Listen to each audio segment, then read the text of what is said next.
La calvitie ou perte de cheveux progresse-t-elle au sein de la société congolaise? Une fois atteint de la perte de cheveux, est-ce inquiétant? Et qu'en est-il des progrès de la science et de la médecine en la matière?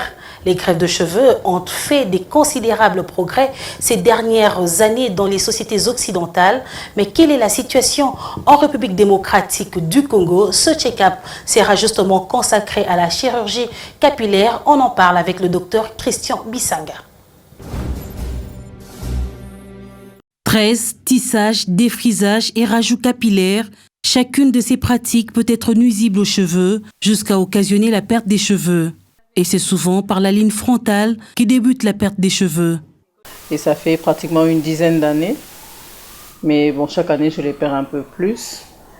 Et je pense que c'est dû au défrisage multiple et aux mèches. Au début, quand tu vois que les cheveux sont partis, tu essaies de mettre un peu de pommade, tu essaies de mettre un peu de gel pour cacher et tout. Et tu te dis que ça va repousser, mais ça ne repousse pas.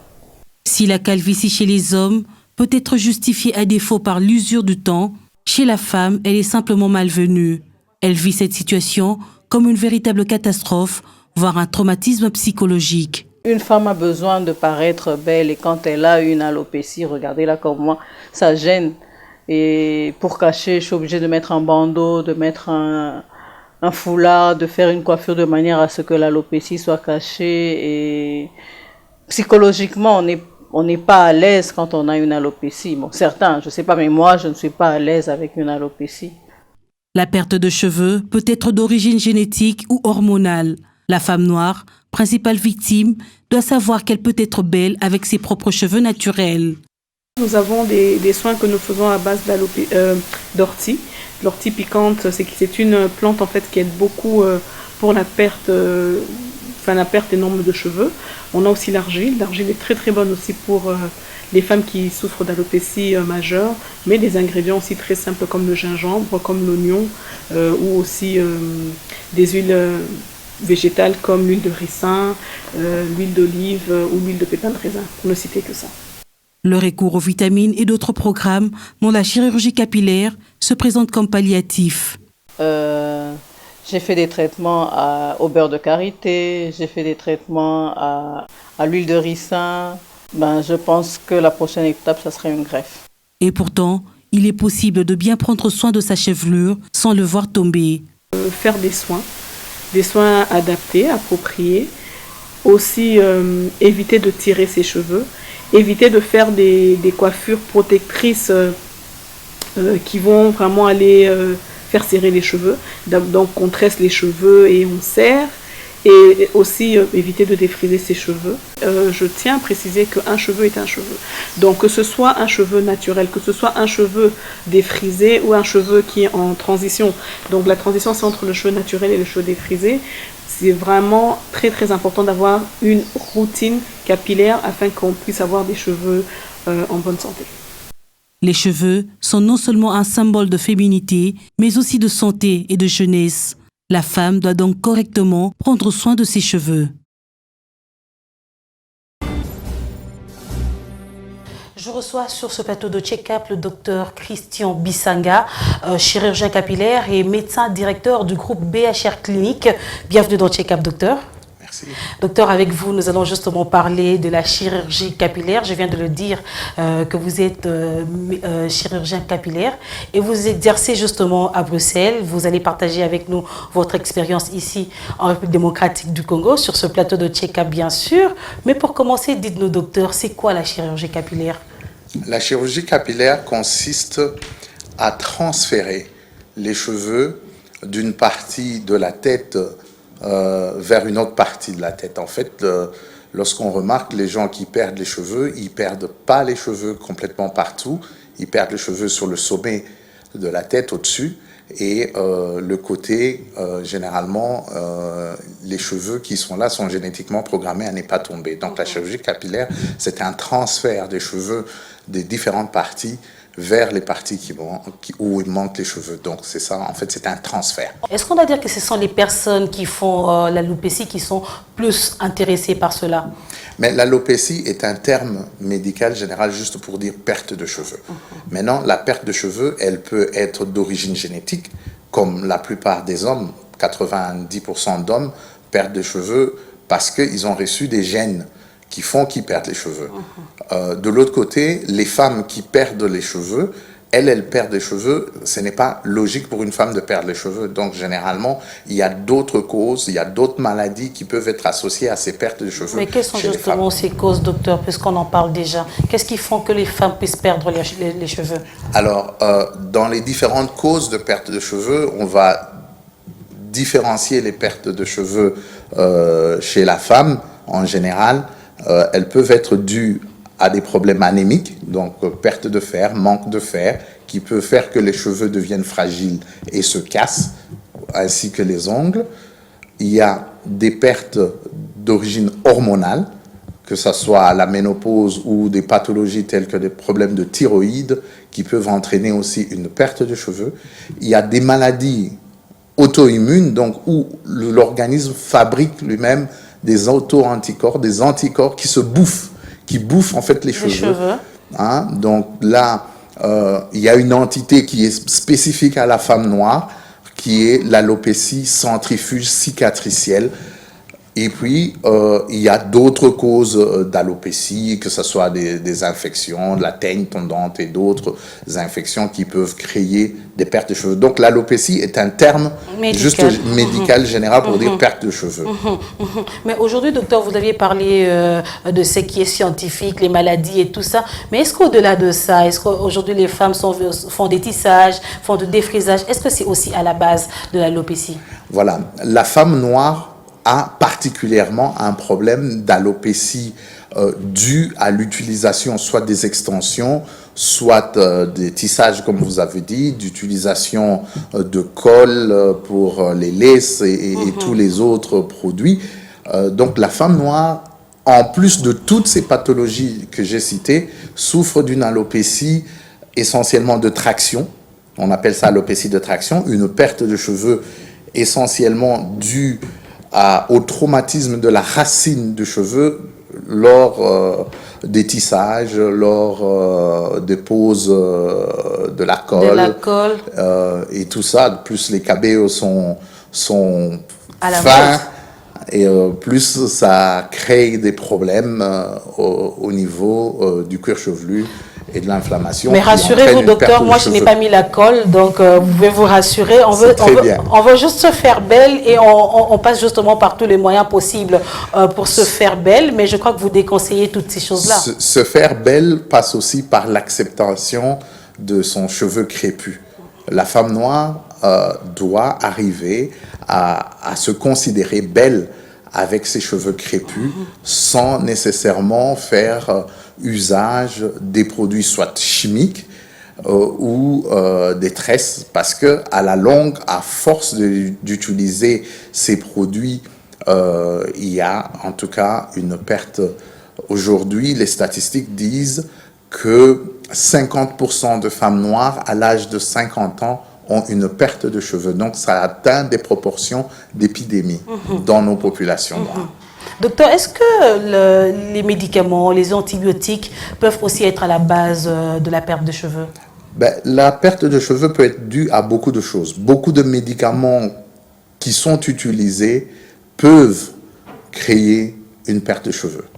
Que ce soit les antiépileptiques, les antihypertenseurs, la pilule contraceptive, beaucoup de médicaments peuvent créer une perte de cheveux. Donc, si on est sous médicaments et qu'on commence à avoir une perte soudaine, il faut en parler à son médecin. Vous avez parlé de greffe des cheveux. On prend d'un côté pour emmener d'un autre côté sur la tête d'une personne, que ce soit chez les hommes ou chez les femmes. Docteur, vous recevez ces personnes dans votre cabinet. Quelle est la proportion, voulais-je dire? Qui sont le plus intéressés par cela?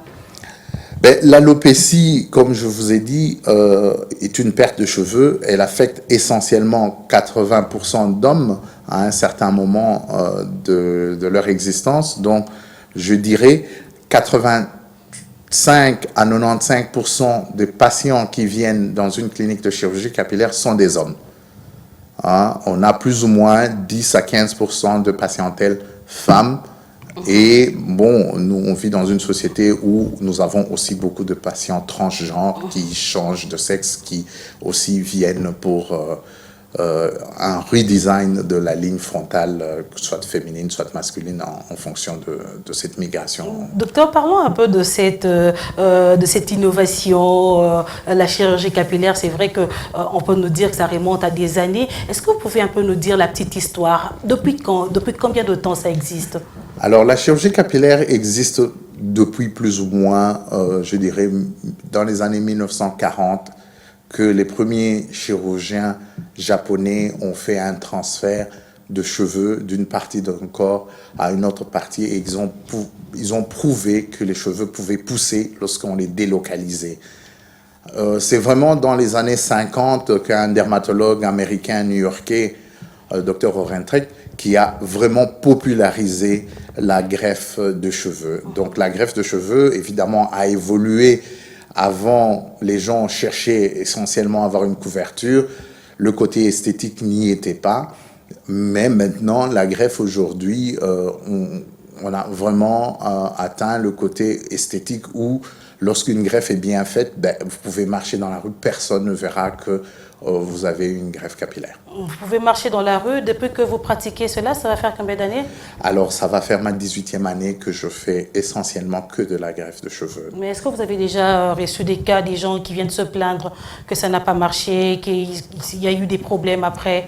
Oui, il y a toujours des cas où soit la repousse n'est pas optimale, ou parce que les gens ont soit développé des pathologies ou prennent des médicaments. Donc c'est très important. Ça reste de la chirurgie, ça reste de la médecine. Il faut voir les patients, il faut faire une anamnèse, il faut faire un examen clinique, exclure certaines pathologies qui font que les cheveux risquent de ne pas pousser. Donc toute perte de cheveux ne peut pas être traitée par une greffe capillaire. Donc c'est important de faire le diagnostic avant. Docteur, j'aimerais juste que vous puissiez encore nous expliquer un peu dans ce sens-là. Toute perte des cheveux, justement, ne peut pas bénéficier d'une greffe. Comment ça se passe? Quand est-ce qu'on peut justement faire une greffe? Alors, lorsqu'on voit quelqu'un qui vient avec une perte de cheveux, la première question qu'on doit se poser, est-ce que c'est une alopécie, donc la perte de cheveux, est-ce que c'est une alopécie cicatricielle, donc le mot cicatrice, ou est-ce que c'est une alopécie non cicatricielle? De cela, pourquoi est-ce que c'est important? Parce que lorsqu'on a une alopécie cicatricielle, il faut savoir, ce n'est pas une cicatrice d'accident ou de brûlure, mais ce sont parfois des maladies auto-immunes où son propre corps attaque ses cheveux. Et généralement, ça se manifeste par ce qu'on appelle des alopécies cicatricielles. Et donc, généralement, lorsqu'on a des alopécies cicatricielles, la greffe de cheveux n'est pas indiquée. Et dans ce cas-là, vous conseillez quand même quelque chose à ces patients? Dans les alopécies cicatricielles, il y a à boire et à manger. Il y a une entité qui nous intéresse essentiellement ici, surtout parce que c'est une entité qui touche beaucoup la femme noire. Et parmi les hypothèses, c'est l'utilisation des produits dérivés du pétrole. Donc, lorsque vous regardez toutes ces crèmes qu'on se tartine sur le cuir chevelu, en fait, ce sont des dérivés de pétrole. Avec l'utilisation des peignes chauds ou des casques chauffants qui font que les pores s'ouvrent, ces produits entrent. Mais comme vous le savez bien, le pétrole n'est pas biodégradable. Donc, lorsque ces produits entrent dans le cuir chevelu, le corps doit se défendre. Donc, il y a une stimulation d'une certaine réaction immunitaire de protection de l'organisme, mais puisque la femme le fait tout le temps donc il y a un aspect chronique de la stimulation qui fait que finalement, le propre organisme détruit les cheveux. Donc on voit ça souvent, ce sont des femmes qui perdent les cheveux au sommet. Ça commence, c'est une perte qui est centrale au niveau du cuir chevelu, c'est pour ça qu'on appelle alopécie cicatricielle centrale centrifuge, parce qu'elle fuit le centre et elle se propage vers les côtés. Donc ça, c'est une entité typique de la femme noire qui peut être évitée, juste pas. Non-utilisation des produits à base de pétrole, non-utilisation de défrisants, qui sont quand même la plupart à base de soude caustique, même s'il y a des défrisants qu'on dit non, il n'y a pas de soude caustique, mais bon, c'est des défrisants thiolés, ils sont encore plus néfastes que les autres. Donc, ceux-là, cette catégorie-là, malheureusement, lorsque la perte de cheveux s'avère, il n'y a plus rien à faire. Hein, il faut une perruque. Et ça représente quand même une très grande proportion de femmes noires qui viennent en consultation chez moi parce qu'elles veulent essayer de trouver une solution. Donc le problème n'est pas d'attendre que ce soit trop tard, le problème c'est de le faire avant que le malheur n'arrive, si je peux le dire ainsi. Docteur, je veux justement revenir à ce que vous faites concrètement. Vous aidez les femmes, je parlerai de femmes, à avoir un peu plus confiance en elles. Mais dites-nous un peu comment est-ce que ça se passe l'intervention après la consultation justement. Donc, après la consultation, le diagnostic est posé. Donc, s'il s'agit d'une alopécie, soit de traction, donc où on a perdu les cheveux parce que ils ont été cassés à cause de l'utilisation des tissages ou un peu brûlés par l'utilisation des défrisants. Donc, on établit un plan où, généralement, on prend les cheveux à l'arrière et sur le côté de la tête où les cheveux sont encore sains. La partie qu'on appelle la zone donneuse. C'est ça qu'on appelle la zone donneuse. Et donc, on prélève les cheveux dans la zone donneuse sous anesthésie locale. Donc, c'est une opération qui ne nécessite pas d'être endormi. C'est vraiment une opération sous anesthésie locale, un peu comme si on va chez le dentiste pour enlever une dent, mais là, on va pour enlever les cheveux. Et puis après, on refait une anesthésie dans les endroits où, sur la partie du cuir chevelu où vous avez perdu les cheveux, s'il faut reconstruire votre ligne frontale, on refait l'anesthésie et puis on fait des petits trous avec l'utilisation des outils bien particuliers. Et puis après, on insère cheveu par cheveu. C'est fastidieux, c'est vrai que ça prend du temps. Une opération en moyenne dure entre 6 et 12 heures. Mais lorsque c'est bien fait, les cheveux prennent plus ou moins 12 mois à pousser. Aux environs de 6 mois, vous avez plus ou moins 60% de ce qui a été transplanté. Donc, c'était un processus. Et ce cheveu qui va pousser va se comporter comme votre cheveu normal. Et quels sont les risques ou les contre-indications après la petite chirurgie, si je dois dire ainsi? Il y a des contre-indications d'abord d'ordre général. Comme toujours en médecine, lorsqu'on doit faire une chirurgie, on doit utiliser des produits anesthésiants. Même si c'est l'anesthésie locale, il faut pouvoir être capable de supporter cette anesthésie locale. Donc, il y a des contre-indications, certaines pathologies, des gens qui ont des problèmes cardiaques et tout ça. Donc, ça, ce sont des contre-indications relative parce qu'on peut toujours opérer quelqu'un lorsque on sait qu'est-ce qu'il y a comme pathologie. Donc, la plupart des contre-indications, comme je vous ai dit, c'est essentiellement les alopécies cicatricielles pour lesquelles la chirurgie n'est pas indiquée. Docteur, souvent, lorsque vous rencontrez ces genres de cas, combien de greffes vous faites lorsqu'il faudrait, par exemple, refaire une ligne frontale? Ça varie entre combien de greffons? Tout dépend de la surface à couvrir. Je dirais que si on doit refaire 2 à 3 cm au niveau de la ligne frontale, on est entre 1000 et 1700 greffons facilement. Il faut savoir que c'est vraiment le nombre de cheveux qu'on va implanter par centimètre carré qui va déterminer si le résultat est dense ou clairsemé. Et à quel prix?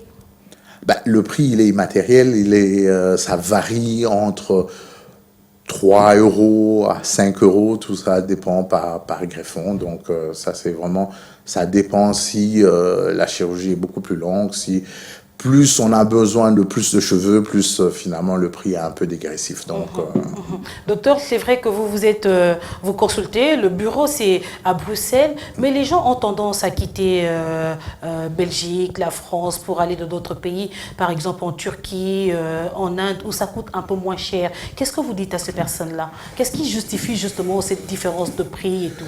La différence de prix se justifie par le coût de la vie et des salaires. Le salaire en Turquie n'est pas le même que le salaire en Belgique, tout comme le salaire en Inde. Donc, il y a des bonnes cliniques en Qui le font Turquie, bien. il y a des bonnes cliniques qui le font en Inde, mais lorsqu'il s'agit de la particularité ici du cheveu afro, il y a très peu de cliniques au monde qui maîtrisent l'expertise du cheveu afro. On va justement parler de cette particularité de cheveux afro en République démocratique du Congo. Aussi, les gens veulent rester napis de plus en plus. On a des regroupements de napis qui se créent pour conscientiser la jeune femme à pouvoir s'accepter avec ses cheveux crépus et à bien les entretenir. On va justement suivre ce reportage, docteur, et on se retrouve juste après. Elles ont décidé de garder leurs cheveux à l'état naturel et c'est là pour diverses raisons. Ces femmes, évoluant dans différents secteurs de la société, veulent être des influenceurs des autres femmes congolaises. Chacune d'elles a une histoire particulière. Je suis retournée au naturel principalement parce qu'après mon dernier accouchement, je perdais beaucoup de cheveux, j'avais pris beaucoup de poids et j'étais très mal dans ma peau. Je ne supportais pas qu'on me tresse, qu'on me défrise, ça me faisait mal au cuir chevelu, j'avais mal à la tête pendant des jours, même des semaines. Après défrisage, coloration successifs, j'ai commencé à perdre mes cheveux et un beau jour j'étais fatiguée carrément, je me suis rasé la tête. Et pour consolider leur vision, elles se retrouvent entre elles pour échanger d'idées et un partage d'expériences sur comment entretenir leurs cheveux, mais aussi comment affronter le regard du public, une grande difficulté pour les Nappy Girls. Nous sommes dans un pays africain, nous sommes sur le continent africain, mais la plupart des gens pensent qu'avoir ses cheveux naturels, c'est être marginal. Alors que c'est notre nature. Notre cheveu est naturellement crépus. Et nous, on assume d'avoir nos cheveux naturels. Et comme on est marginalisé, les gens ne nous comprennent pas, c'est important de se réunir pour s'encourager, pour se donner des conseils. C'est bien de se retrouver comme ça, de se motiver les unes les autres, de s'encourager, de partager nos expériences et voilà, de faire le point et d'être bien entre nous. Cette rencontre est non seulement un moment de partage d'expériences, mais aussi de présenter les produits pour aider les femmes à prendre soin de leurs cheveux. J'encourage tout le monde à redevenir naturel. C'est un cheveu que quand on sait comment vivre avec, il est facile à vivre avec au fait. On n'a pas besoin de se créer des routines extraordinaires. Et quand on l'aime et on le comprend, eh ben, on sait comment le soigner. On a lancé la pommade de grand-mère. C'est une pommade à base d'huile et de beurre. Tout est naturel. Donc les enfants, les bébés peuvent utiliser, les hommes peuvent utiliser, jusqu'aux grandes personnes peuvent utiliser. Ça adoucit le cheveu. Ça aide que le cuir chevelu ne gratte plus. Et quand ça ne gratte pas, quand c'est pas irrité, en fait, tes cheveux poussent mieux. C'est également une occasion pour lancer un appel à toutes celles qui sont intéressées à revenir au naturel, mais qui hésitent encore. À celles qui veulent devenir nappy, qu'elles n'hésitent pas, qu'elles se lancent. Et si elles ont des problèmes pour entretenir leurs cheveux, elles peuvent nous contacter. Il y a la page Nappy du Congo sur Facebook et à partir de là, elles pourront nous contacter et elles pourront avoir une communauté qui leur donnera des astuces, des conseils. Donc il ne faut vraiment pas avoir peur, c'est la plus belle expérience qui puisse exister avec ses cheveux. L'acceptation de soi, un état d'esprit qui requiert du courage et de la détermination, se définit d'abord par soi-même avant d'être renforcé par l'entourage. Docteur, est-ce que vous avez un mot à dire par rapport à cette tendance de cheveux nappy?